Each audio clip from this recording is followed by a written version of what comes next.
అందరికీ నమస్తే. మళ్ళీ కేసీఆర్ వీడియో బయటకు వచ్చింది. సేమ్ వాళ్ళ వ్యవసాయ క్షేత్రంలో రామగుండం మాజీ ఎమ్మెల్యే చందర్ ఒక పాదయాత్ర చేసాడు. 180 కిలోమీటర్లు వాళ్ళ కాన్స్టిట్యున్సీ నుంచి కొండపోచమ్మ సాగర్ వరకు పాదయాత్ర విత్ రైతులు, మహిళలు అందరు ఉన్నారు.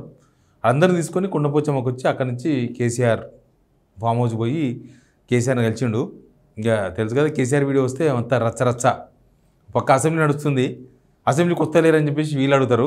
అసెంబ్లీకి వస్తలేడినా, అసెంబ్లీకి వస్తాడా రాడా, అసలు కేసీఆర్ జీతం ఎందుకు తీసుకుంటున్నాడు, కేసీఆర్ ఎందుకు మాట్లాడుతున్నాడు, కేసీఆర్ అసలు ఎందుకు రాడు, ఇవన్నీ క్వశ్చన్స్, 1,00,000 క్వశ్చన్స్ అన్నీ కాంగ్రెస్ పార్టీ వైపు నుంచి వస్తున్నాయి. బీజేపీలో ఏమి అడుగుతలేరు, బీజేపీది మామూలే.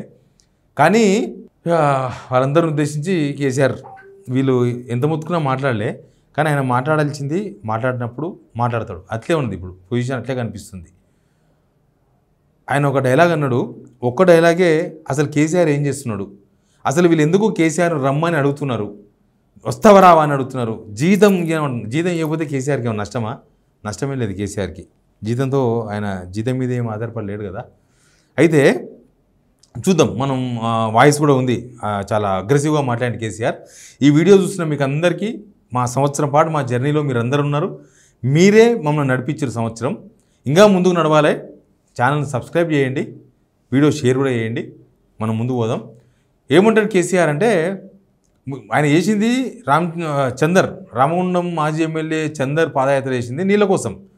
వాళ్ళ ఏరియాలో పంటలు ఎండిపోతున్నాయి, మొత్తం ఎండిపోతున్నాయి. బట్ ఆయన అక్కడి నుంచి పాదయాత్ర తీసుకుని కొండపోచమ్మ దాకా వచ్చిండు. 180 కిలోమీటర్స్ దగ్గరే కదా అని చెప్పేసి కేసీఆర్ దగ్గర పోయిండ్రు, అందరు కలిసిండ్రు. ఇక తర్వాత అక్కడనే అందరికి తిండి పెట్టేసిండ్రు. తిండి పెట్టిన తర్వాత మైక్ అందుకున్నారు. మైక్ అందుకొని ఏం మాట్లాడుతుంది తెలుసా? మైక్ అందుకొని ఏం జరుగుతుందో అంతా చూస్తున్నా అంటే ఈ గవర్నమెంట్ మొన్నే అన్నాడు కదా, గవర్నమెంట్ అయిపోయింది, ఇక వీళ్ళు చేసేది ఏం లేదు, అయిపోయింది అన్నాడు. తర్వాత చాలా కీలకమైన కామెంట్లు కొన్ని చేసిండు. పక్కన చంద్రబాబు నాయుడు గురించి మాట్లాడిండు. రేవంత్ రెడ్డి మనం పేరు మాత్రం తీయడు, అదంతే. ఇంకా రేవంత్ రెడ్డి ఏదైతే ఆశిస్తుండో, నా పేరు తీయాలి, కేసీఆర్ నోటికి రేవంత్ రెడ్డి ముఖ్యమంత్రి అని రావాలనేది ఈయన కోరిక. అది ఒక్కడొస్తే రేవంత్ రెడ్డి సాటిస్ఫాక్షన్ అవుతాడు. నాకు తెలిసి ఇంకోసారి మళ్ళీ కేసీఆర్ని అడగడు, ఇంకా ఏం అన్నాడు. కానీ కేసీఆర్ కూడా అంతే, ఎందుకనాలే అనేది ఆయన తంతు ఉన్నట్టున్నది. ఎనివే ఏమంటారు అంటే, రాబోయే రోజుల్లో అధికారం మనదే. ఇప్పుడున్న పొజిషన్లో జనాలకు అర్థమైంది, జనం మార్పు కోరుకున్నారు. బట్ జనానికి ఏ మార్పు వచ్చిందో తెలిసిపోయింది అన్నాడు కేసీఆర్. ప్లస్ రాబోయే రోజుల్లో అధికారం బీఆర్ఎస్దే, సింగిల్గా వస్తాం. ఏపీలో కూటమి లేకపోతే టీడీపీ అధికారంలోకి వచ్చేది కాదు.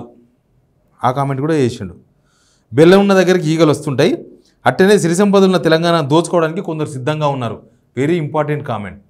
తెలంగాణను దోచుకోవడానికి కొందరు సిద్ధంగా ఉన్నారు. ఎవరో 10 ఏళ్ళ తెలంగాణలో ఎలాంటి ఇబ్బంది లేవు, ఇప్పుడు సమస్య తెలంగాణ సమస్యల కూరలో చిక్కుకున్నది. ఆనాడు మోడీ నా మెడ మీద కత్తి పెట్టినా తెలంగాణ కోసం నేను ఎక్కడ వెనుకడు వేయలేదు. తెలంగాణ కోసం ఎప్పటికైనా పోరాడేది బీఆర్ఎస్ఏ. రామగుండంలో గెలిచిన ఎమ్మెల్యే సన్నాసి. ఏపీలో కూటమి లేకుండా చంద్రబాబు గెలిచేవాడు కాదు. బలవంతంగా మనల్ని ఆంధ్రలో కలిపారు. అప్పుడు ఈ నేలపైన ఎవరు శాశ్వతం కాదు, అందరూ ఒక్కో కేసీఆర్ లాగా తయారు కావాలి, కార్యకర్తలను ఉద్దేశించి అన్నాడు. తెలంగాణ హక్కుల కోసం పోరాడాలి. కాంగ్రెస్ పార్టీ నోటికి వచ్చిన హామీలు ఇచ్చి అధికారంలోకి వచ్చింది, కానీ ఒక్క హామీ కూడా నెరవేర్చడం లేదు. మేనిఫెస్టోలో పెట్టిన రైతు బంధు కళ్యాణలక్ష్మి పెట్టకున్న రైతు బంధు కళ్యాణలక్ష్మి ఇచ్చిన ఘనత బీఆర్ఎస్ అని ఆయన కార్యకర్తలను ఉద్దేశించి మాట్లాడాడు. కార్యకర్తలను ఉత్తేజపరుస్తారు మాట్లాడాడు. దాంతోపాటు ఈ వీడియో చూడండి. ఈ వీడియో చూసినాక అసలు కేసీఆర్ ఏం చేయబోతున్నది కూడా క్లియర్గా అర్థమవుతుంది.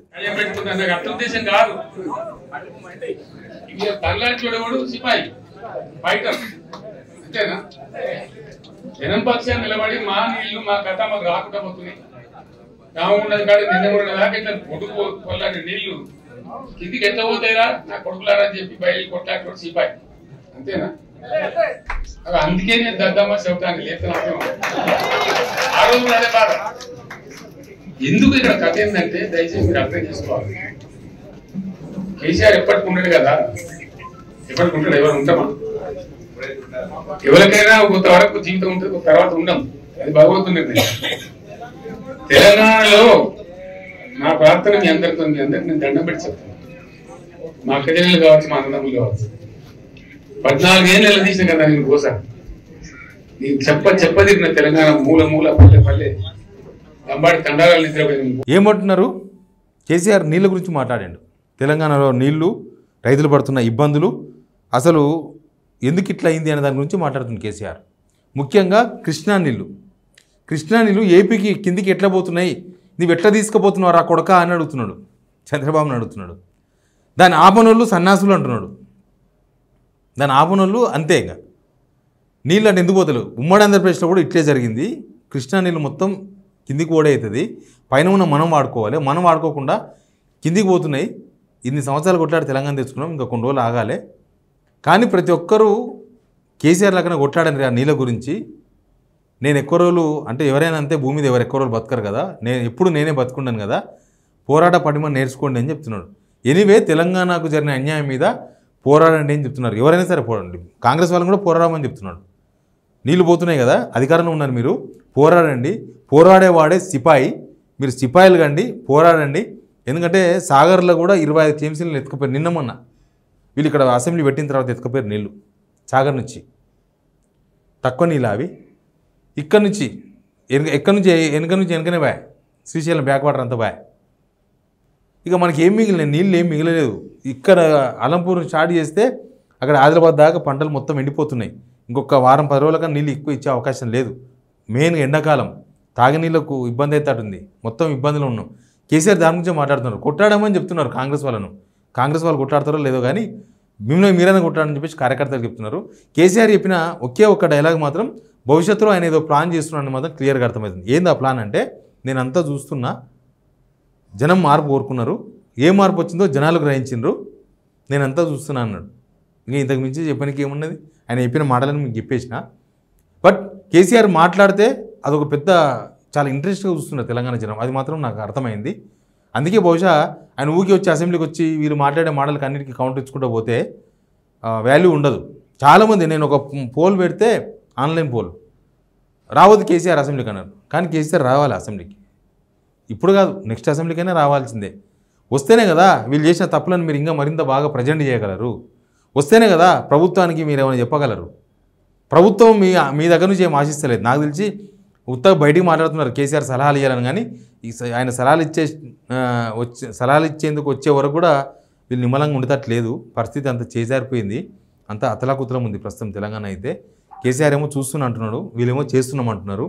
చూద్దాం ఏం జరుగుతుందో. Please subscribe signal TV.